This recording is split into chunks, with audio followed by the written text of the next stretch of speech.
तीसरे कॉल में उसके मायके से ससुराल से बुलावा आ जाता है कि तुम्हारे ससुराल में कुछ हो गया। तो वो सब खाना पीना छोड़ के तुरंत ससुराल जाती है, देखती है वहाँ पहुँच के कि उसका पति मरा पड़ा है। तो वहाँ रोने लगती है। तो वहाँ पे संयोग से इंद्राणी आ रखी होती है माता।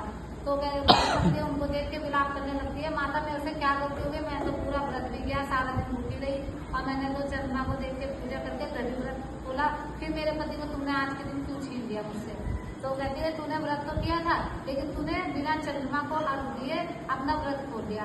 तो बताती है इंद्राणी के तेरे भाइयों ने तेरे साथ ऐसा ऐसे किया था और तूने चंद्रमा को नहीं एक दीपक को अर्घ दिया था, इसलिए तेरे साथ ऐसा हुआ है। तो कहती है माता मेरे से गलती हो गई, मैं तो जानबूझ के ऐसा किया नहीं है, तो मुझे क्षमा करो, मेरे को इसका उपाय बताओ, मुझे मेरे पति जीवित चाहिए चाहे कैसे भी करो।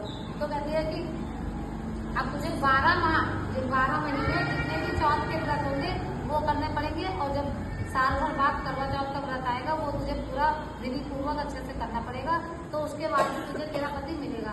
तो 12 मास तक अपने पति की मृत्यु को भी संभाल के रखना था, और तो उसको गांव वाले सब ससुराल वाले सब निकाल देते हैं। तो वो अपने पति की लाश को लेके एक दूर जगह पे जहाँ कोई नहीं रहता होता था वहां जाके झोपड़ी बना के वहां रहती है। तो भाई उसकी मदद करने को कहते हैं, तो मगर वो गुस्से के मारे अपने भाइयों से मदद लेने के लिए मना कर देती है। तो वो रोज अपनी पति की सेवा पानी भी करती थी और हर महीने के चौथ को व्रत भी रखती थी।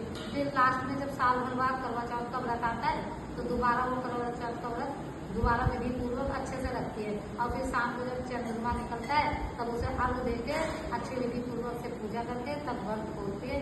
तो उसको जैसी पूजा समाप्त होती है और उसके बाद ही उसका पति उसे जीवित मिल जाता है। तो माता इंद्राणी और करवा चौथ माता के वजह से उसे उसका पति पुनः जीवित मिल जाता है, उसका सुहाग बना रहता है। भगवान सबका सुहाग बनाए रखे, और मुझसे कोई गलती हो तो उसे माफ कर देना।